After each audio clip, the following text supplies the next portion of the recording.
Alright guys, nandito po tayo sa EDSA. Kitang-kita niyo may traffic dito, but that's not what we came here for. Meron po pagtipon-tipon ng mga iba't ibang grupo dito. At nananawagan sila ng accountability, no? Sa ating gobyerno. Whether ito yung budget issue or whether ito yung impeachment ni Sara Duterte. Actually, kanina umaga doon sa may memorial mismo, more focus kay impeach Sara yung mensahe. Yung Magdala Group, Akbayan Group, yung mga grupo na nagsampa ng impeachment complaint kay Sara Duterte, sila yung nagtipon-tipon dyan. Pero itong grupo ngayon ay mukhang mas diverse pa, no? Kasi mukhang may mga grupo dito na galit din kay BBM. May mga grupo dito rin na para sa tingin nila kulang yung ginagawa ng gobyerno pagdating sa karapatan ng mga manggagawa, sa wage increase, sa inflation. So medyo mas mix yung mensahe dito. So dito natin titignan kung magkakaroon ng alignment yung messaging ng iba't ibang opposition groups. Kasi sa aking palagi ang nangyari over the past few months or past few weeks at the very least is parang medyo yung ibang mga opposition, ang mensahe nila ay mas pabor sa isang grupo, yung ibang mas pabor sa isang grupo inadvertently. I think lahat naman magandang intention nila dito. Pero for instance, kitang-kita natin sa issue ng budget, no, ng gobyerno, sinakyan talaga ng mga Duterte yan para magkaroon ng distraction dun sa Mary Grace Piato's issue, sa Quadcom hearings. And to a great degree, actually, nag-succeed yan. Kaya over the past 2-3 weeks, hindi masyadong pinag-usapan yung, yung Quadcom at saka confidential funds ni Sara Duterte. So, kaya mahalaga ito kasi gusto natin makita ang opposition ba may kakayahan na magkakaroon ng discipline messaging, strategic communication, alignment of goals at saka yung tactics, no? Otherwise, ang mangyari dito ay ping-pong lang mangyari dito eh. Patagalan lang ito ng endurance. Samahan mo ako, tignan lang natin yung mga grupo dito, pare. So, nagtitipon-tipon pa lang sila. In fact, kung titignan mo yung mga hawak nila, yung iba parang medyo anti-Marcos, yung iba medyo anti-Duterte. So ang challenge dito is paano mo sila i-fuse together at paano mo ipakita na kayang-kaya ng opposition na magkakaroon ng united positioning at united messaging. Mahirap kasi ngayon lang nangyari to na nagkaroon ng hidwa ng dalawang malaking kampo at biglang yung opposition ay nag-iisip, wait, saan tayo tataya? Or magpa-popcorn pa lang tayo dito. Sa aking palagay, the best thing that should happen is dapat realistic ang opposition na you cannot take on both at the same time. And at the same time, baka naman may mas problematic side than the other side. Anong side yung allegedly involved sa tens of thousands of extrajudicial killings? Anong side ang involved sa dekada ng confidential funds? So, ako okay sa akin talaga, we should hold the BBM administration accountable sa kanilang mga kakulangan. But let's not forget na pagdating sa issue ng ICC, EJK, confidential fund, alam natin ano yung pamilya na mas problematic dito. But then again, mahirap yung may ibang kasama natin talaga ngayon, all-in focus talaga sila sa budget. At unfortunately, parang sinakyan nila itong blank item issue ng bicameral committee. So, marami tayong titignan dito. May rally this morning, may rally ngayon, and then meron din isa pang rally, Makabayan Block naman, sa liwasan ni Bonifacio. Tignan na natin, iba naman siguro yung messaging nila yon. So, by tonight, later on, magsisit down tayo with Sir Ronald and other analysts to break down itong analysis natin ng big picture at ano yung sigurong future for the genuine opposition at kung may pag-aasang genuine opposition to be truly a third force to come, not only in this 2025 election kasi maigpit na, masyadong malapit, but for me talaga you have to look long term at kung dapat talagang titignan natin, kaya ba mag-crystallize, mag-congeal ang pink movement, ang genuine opposition to be a force to reckon with in 2028 as itong dalawang higante na yan ay medyo nag-mutual destruction. Kitang-kita yan sa mga numbers. Both BBM and Sara, pababa yung kanilang approval ratings, historically low. So that, in theory, at least creates space for the third force. Tulfos, another pink movement, or Lenny, hindi natin alam yan. But possibilities are very much open right now. Tara, tignan natin.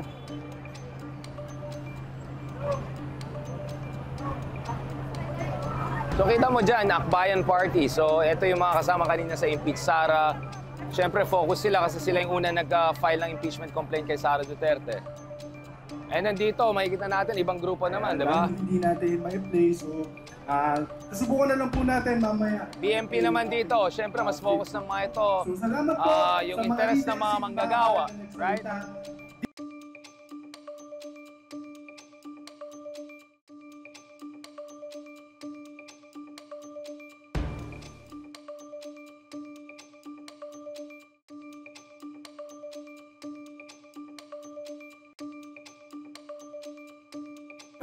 Kalodi, kamusta?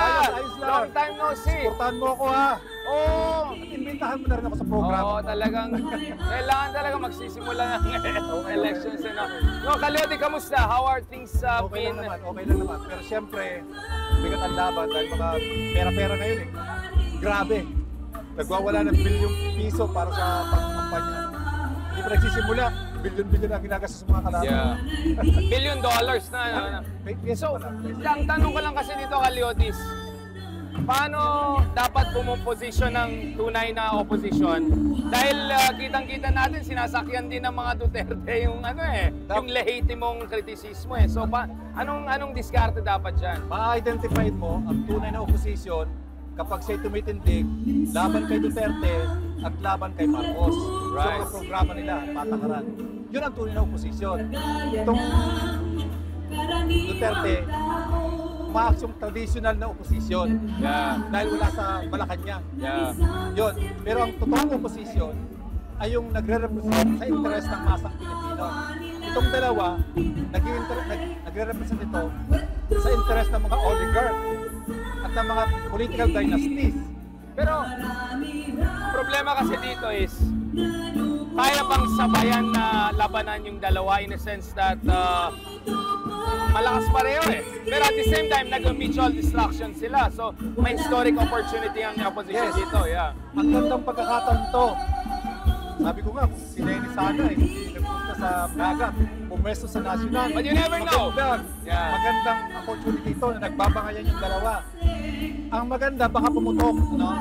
Sana na magkaroon ng realization ang mga mamayan, lalo na yung mga DNE, na walang maaasahan talaga sa dalawang ito. Budol pareho. Kaya ma-realize na nila na subukan yung mga leader ng sektor, leader ng bayan, leader ng masa. Kalodi, ano bang mga lessons na dapat natutunan natin dun sa 2022 election? Kasi mahirap yun eh, nagsama-sama yung dalawang higante. Pero ngayon na watak-watak na, nagsi-civil war na, medyo may opening na, may opportunity. Pero ano mga dapat gawin natin? Bawasan siguro ang elitism, siguro bawasan yung let me educate you, siguro mas involvement yung DNE, yung masa. Dapat magsalita tayo sa naratibo ng masa, no? Pakinggan natin yung hindi nila sinasabi at unawaan natin yung kailang nilalaban. Tumayo tayo sa kailang katayuan para nang sa ganun maramdaman ng masa na tayo kailang pinatawan. Pero ano dapat yung mensahe natin?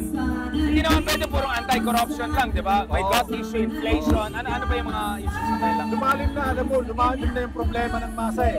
Dahil sa kawalan ng pag-asa sa mahabang panahon, parang lumalabas ngayon na parang naniniwala, sumasanding na lang sila sa dalawang kompresor.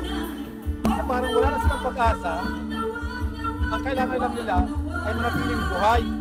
Na parang bang sinaunang alipin, mga sinaunang alipin, na nilab na nila, love na nila yung oppressor. Kailangang mayanig sila sa kantohanan.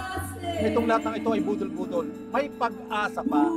May pag-asa pa. Ang kailangan lang talaga ay ilaban yung kailang karapatan, tumindig sa tama, at limunin yung kailang kasaysayan. Yung kalagayan nila sa buhay, karapatan nila.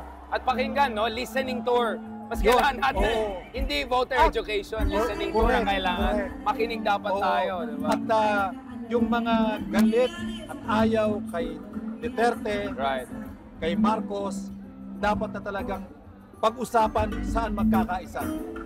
Huwag munang pag-usapan saan nagkakaiba. Dahil walang patutunguhan eh. Kinakailangan yung kalat-kalat na mga pwersa ay magsanit-sanit para lumikha ng malaking pagsasama-sama. Kalyote, so moving forward, ano bang mga do's and don'ts dapat? Kasi mahirap ng 2025 elections, but you're fighting the good fight. Yes. Pero sa akin palagay, parang mas maganda pa yung 2028. Parang ang laki ng chance Correct. eh. Oo. Dapat magsikay ang lahat ng mga pwersa nag-aangat ng pagbabago. Itodo sila sa kampanya. Kung manalo, okay. Opo. Pero kung makatalo, gamitin ang 2025 election in preparation sa 2028. Para tuloy. Tingin ko nandun ang laban. Para tuloy pa yun. Mabuhay ka. Salamat, Kalyote. Tuloy natin this discussion. Mag-sit down tayo proper, ha? Tuloy-tuloy. Thank you so much. Hello. Muy bien, Kumusta? muy bien. Dito pa tayo magkikita. I know it's been a while, but I think papunta na tayo sa exciting part. First of all, kamustang post-2022 elections vibes natin? Well, ngayon nakikita na natin the unity that they presented is only to really win the elections. Right. Because, well, I mean, it's very obvious, right? Tactical alliance. Yeah, it's a tactical alliance. It's very obvious right now that from a fundamentals in terms of policies, in governance, hindi sila nagkakasundo eh. So, medyo very obvious right now that it's really just very... Gamitan lang. Yeah, Gamitan. para it's just 2022. Yeah. Diba? Now, having said that, medyo papunta tayo sa civil war na yata. Oo. So in that sense, biglang may opening ulit, no? May chance ulit. Now, of course, you can say what. Let me say this na lang, na maraming frustrations na sana after 2022 tuloy-tuloy yung organization, mobilization. But nevertheless, sa tingin ko ang lakas pa rin yung dating ni Ma'am Leni. Kita natin every time there's a news about her. Yeah. I called her the comeback queen of 2024. Even her magazine cover that was Glamour. shown yesterday. Absolutely. So that means meron pa rin momentum, Yeah. and I won't be surprised if Ma'am Leni, well, she's gonna do great. I mean, no question about it. That there will be more and more call for her to give it another shot, diba? I Yeah. mean, Risa ran how many 3 times? Pia Wurzbach. Yeah. So hindi totoo na one time big time yan. Yeah. So if there's one thing we learned, including from BBM, pwede ka matalo, tapos pwede ka pang manalo, Yeah. at even at higher position in the future. So do you think that habang mutual destruction tong dalawa, kasi ang baba ng approval ng pareho eh, baksak eh, Yeah. nag-hemorrhage. Do you think that may chance for pink candidates or outside candidates to build momentum moving forward? And I want your perspective from a creator, communications guy, because you were part of the whole TikTok phenomenon in 2022 elections. Well, I think there's always that hope, right? That someday, whether it's in the person of Leni Robredo or some other from the opposition or those people that we trust that will really serve the government would really get a chance in getting a spot perhaps in the Senate or in the executive sa pagiging Pangulo. Ang nakikita kasi natin talaga ngayon, medyo the politics of popularity and recall is very ingrained in our voting public. Medyo hirap yung mga kababayan natin na Kapos sa resources. lumalim at magpalalim at alamin ano ba yung dapat na hinahanap sa isang leader at hindi yung tipong kasi may show siyang ganito. Kasi Pabebe. natulungan ako one time. Pabebe, So, syempre there's always that hope to whoever it is, to whoever persona. Right now, of course, we see that Bamakino, Kiko Pangilinan, Heidi Mendoza are all running for the Senate. They're building up momentum. I mean, Kiko is Part of top 12, within their margin. Yeah. Bam, I think, I'm not gonna claim na naman credit, baka magalit na naman, but I'm glad that he's wearing pink because he was the architect of the pink movement. Let's give the guy credit, and I think pinapanindigan niya. Kasama natin sila sa Bicol the other week. Yeah. I can And just you work say, with Bam, right? I mean, you have done like And collaboration. with Sen Kiko Nagluluto-luto also, kayo. nagluto kami. Exactly. So, and on a personal note, I worked with these guys and, in Bamakino, I asked him right in front of his face, sabi ko, I'll look you in the eye and look me in the eye and tell me, ni Tiso, wala kami nakaw sa bayan. Sabi niya, ni Tiso, wala. Kiko Pangilinan has been in the Senate, nag-max term na nga. And no, alam mo, ang sabi ko nga ganito, sa lakas ng naging superpowers ng mga Duterte from 2016, Yeah. kung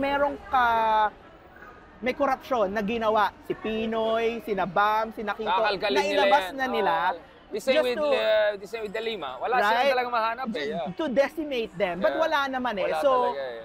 so hopeful tayo that yung mga alam natin na magsisilbi ng tama, magkakaroon ng chance. Last point, Chef. From a communications PR standpoint, ano yung mga lessons na natutunan natin in 2022 na sa tingin natin pwede tumulong sa 2025? In short, in terms of relatability, Oo. kasi medyo elitist ang Yeah. dating. Ang pansin ko dun sa mga pink rallies, very middle class. Yeah. Very us, right? Yeah. Well, there's nothing wrong with being middle class. Ang point ko is, majority ng voters natin ay D or E.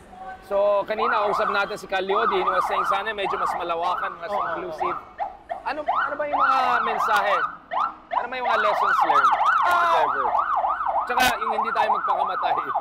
So, I think, number one, hindi naman kasalanan ng kahit sino na yung kakanyahan niya or your identity is what appears. Yeah. Ganun talaga eh. Right. Yung composition ng campaign team, yung Right. composition ng supporters, karamihan naman talaga middle class and above. So, ang challenge kasi is to Widen, no? Yeah. well, number one, that's widen the audience, but how do you do that? We strike the balance between not losing the content, but the form Yeah. of the content. Di ba? Sa communication, it's unity of form and content. Di ba? Yeah. So, yung dapat hindi, yung core nung sinasabi natin, yung may essence ng compromise. message natin, yun pa din, pero yung paraan ng pagsasabi natin, we're not riding on our high horse, we're Yeah. not, let me educate you, we're right, you're wrong. Yan ang mga realizations natin. At ano naman yan eh, tinanggap natin. We fully accept that that's part of our nature and upbringing as learned people, as middle class. So yun, yung unity of form and content na solid yung content mo, yung essence, pero the way we present it ay yung hindi maiiba, hindi ma-alienate yung ating mga kababayan. Challenging Should we yan, have ha? more dancing? I mean, you guys were very experimental in 2022, which some criticize, but at the end of the day, Lenny I went had from... so many criticisms Yeah, but about Lenny that. went from 3% to 20+%. Right. So, wow, that's still a wow. I think it's just being organic. Ibig sabihin, kung gagawa tayo ng something fun, something out of the box, it should be something na paninindigan natin at yung tipong something na kumbaga gagawin natin ng ayon sa comfort level natin. Kasi, people can smell BS from 1 kilometer away. Di ba? Na pag pinipeke lang, kapag pilit. So, yun. I think, kasabay kasi nun, from a comms perspective, kasabay ng pag-balance natin nun, ay yung, yung ibang efforts natin as part of civil society, di ba? Ang sabi nga, alam nyo, kahit anong gawing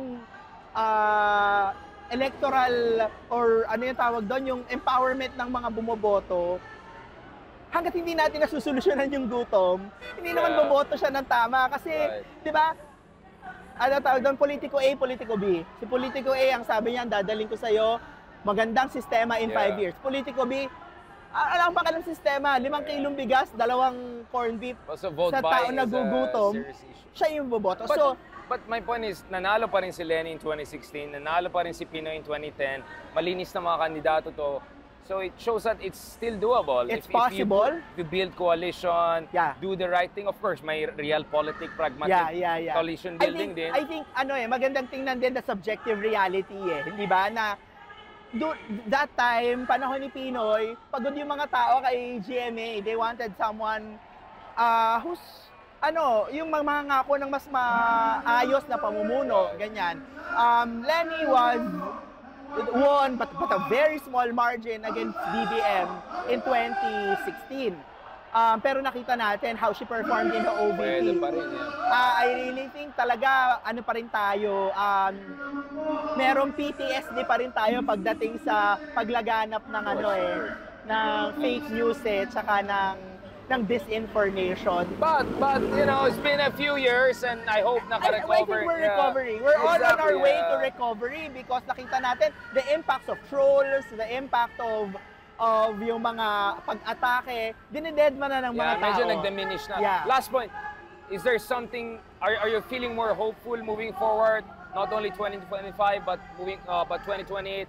And at the same time, realistically, ano yung mga worry mo dito? Kasi some people are saying baka magwawatak-watak yan, baka mag-revgov na mamaya. I mean, seriously, so are there certain worries you have that we may not have learned enough lessons, we might remain PTSD forever? Yeah. Or what are your hopes and what are your concerns? Well, I hope number one that in terms of the ramification of our votes, sana natuto yung mga kababayan natin na alam mo lahat naman ng tumatakbo parang nanliligaw yan best foot forward, Right, di ba? right. Pero always the indicator of future performance is always past performance. Kahit naman sa corporate world, pag nag-i-interview ka ng kandidato para sa posisyon na yon, di ba? Lagi pa ulit-ulit, the best indicator of future performance is past performance. So tingnan natin yon. Siguro, I hope that we can get past believing Gudol. yung mga grandstanding statements, yung mga 6 months. 20 pesos na biga, 6 months na walang drugs. Eh nakita naman natin it never happened. It's not an opinion. It's true. It never happened. Tapos, yung hope is to really vote not for ourselves, not just for yourselves, but for the country. Tapos, ako naman yung worry, alam mo, yung worry ko ay yung masanay tayo na ganito. Na mawala, complacency that we settled. That we've already as a nation settled because it means that we lost hope. So parang cynical na. Oh, tsaka hindi. Actually, kahit hindi cynical, okay na. Yung gano'n yung okay na. Yung tibong, I will not look for a leader that I know will serve for me. Yung popular, okay na. Ganyan talaga. That's it. But, you know, ako, there are moments that really, parang, oh my God, I'm just gonna live for myself and not, you know, mind whatever's happening in our country, in the society. But Right. I think the moment we lose that is the moment we lost. Right. Di ba? The moment we lose that hope, ay doon tayo natatalo. So, kaya gustong-gusto ko na may napapanood na tulad mo Tuloy lang, yeah. na talaga namang nagbibigay ng iba't ibang perspective sa lahat. So, thank you very much. Thank you. Thank you very much, pare. Salamat, guys. Kamusta po? Ano pa pangalan niyo, sir? Ako po si Takeru Miyamoto sa YouTube. Yun, So, Booms. nice meeting you po, sir. Of course. Richard. Oh, Richard. Parang hindi yata na sinakausap. Ba't po kayo nandito? Siyempre, unang-una nag-observe kami. Yun. Kasi ano rin tayo puro impeach Sara din tayo. Kanina, dun sa kabila. Sa yung kabila. talaga, So, pupunta kami dito. So, kung ano man yung pinaglalaban dito na taliwas sa paniniwala namin, para sa akin mag-meet na tayo sa gitna. Yes. So, dito lang kami para sa pro-impeach Sara. Yun lang, para dun. Bagong unit team daw. Bagong unit team na ba, sir? Tingin ko, ang kailangan lang naman natin, tulad ngayon, magkakasama tayo sa isang panawagan, impeach Sara, okay na yon. Pero yung panawagan na panagutin kung sino dapat panagutin, okay lang din yon. Yeah. Pero sa tamang paraan at tamang forum. Tsaka dapat may ebidensya muna. Oo, at saka kasi ang tayong problema, tumalon-talon na ang problema, blind item. pakita ng Medyo ebidensya maraming blind na galing item, ng basura. So hindi po pwedeng ganoon, dapat dalhin natin sa tamang forum. At sa tingin nyo ba, meron ba mga kaibigan natin na DDS na sumasakay dito sa mga isang? Marami dito kami nakita ng mga DDS, nasa tabi-tabi. Ito may nakita sa cafe shop. Mga nag-aabang kung ano yung sasabihin rito. Pero kami, kung ano man yung sabihin dito, abay, ire-respeto namin bilang Pilipino. Opo. Karapatan ng bawat isa sa atin na magsalita kung anong gusto. Opo, yun ang masasabi kong at least maganda na kahit hindi tayo nag-agree sa ibang bagay, may tolerance tayo. Hindi katulad na ibang kaibigan natin. At back in the saka day. personally naman, kung wala naman politika, pwede naman tayo maging magkaibigan personally. Of course, So, yun na lang isipin natin. Basta So, libre lang yung pulutan. so iniisip natin na ginagawa namin to para sa bansa, ganun din po kayo. So, ganun na po yung isipin natin. Kaya po, may ano. Parang ayaw mo yatang Hindi, ang suporta lang naman talaga namin dito is yung pananaw namin na para sa amin ay tama, which is dapat mapanagot si Vice President Sara Duterte. Unang-una kasi wala siyang transparency and accountability. So nandito kami para suportahan yung impeach Sara. So yun lang yung amin. Kung meron man kayong ibang agenda, wala na kaming ano doon kasi yung amin dito, sinusuportahan lang namin is kung ano yung nakarapat na sa loobin namin. Nararespeto namin kung ano yung sa inyo. Thank you po, sir. Ikaw po, Sing. Ako po, naniniwala ako na matatamo lamang natin ang kapayapaan at naniniwala ako na matatamo lamang natin ang tunay na pagunlad ng ating bansa kung meron tayong accountability and transparency. Paano tayo unlad at paano tayo magiging progresibong isang bansa kung hanggang ngayon ay naniniwala tayo sa mga politiko, sa mga nambobola sa atin. Ngayon, itong dalawang issue na to ay hindi lamang issue na pampolitika lamang. Ito ay social din sapagkat tayo yung naapektuhan. Unang-una, kapag ang isang gobyerno ay walang accountability and transparency, paano natin makikita kung saan dinadala ang ating pera? Saan dinadala yung mga taxes ng ating mga tao? Ngayon, hindi kahiwalay nito yung issue sa budget. Kasi unang-una, ang budget, kanino ba nanggagaling? Hindi naman yan nanggagaling at nagmumula sa mga politiko, pero sa atin din. Tandaan natin na bilang isang mga mamamayang mga Pilipino, tayo ang kaninang pinaglilingkuran at dapat alam natin kung ano yung kapangyarihan natin bilang mga mamamayan. At ano yun? Tayo ay may kapangyarihang singilin ang mga politiko na ginagamit lamang ang ating mga boto para sa kanilang pansariling Diretso ka na dyan. kapakanan. Tara. Salamat, bossing. Ano lang ako, tanong ka lang Para sa akin, simple lang darating election. Team China, Team Philippines. Ganyan lang kasimple lang yan. Para sa akin, yun lang yan. Yung iba, pwede tayo magdebate kung ito nangyari, ito blind item, blank item, whatever item. Pero ang klarong-klaro sa atin, sinong Team China at sinong Team Philippines. I think doon tayo magkakasundo. In fact, may mga kilala din ako na dating DDS. Nagalit. Bakit parang Team China ang nangyari? Simple lang sa akin, kasi yung interest ng bayan natin ang dapat mauna dito. Unahin talaga dapat yung interest ng bayan natin habang nirerespeto natin yung ating karapatan demokrasya. At kaya okay lang magkakaroon tayo ng disagreements dati. Siguro dati, tinitira niyo ako, pero okay lang yan. Ako, game lang ako. Game lang. Regards na lang kay coach. Joke lang. Thank you so much, guys. Maraming salamat, sir. Sir, diretso ka na dyan. Salamat, bossing. Salamat, bossing. Thank you very much. Salamat, Ricky. Baka mamaya mag-BBM na kayo. BBM. Sige mo.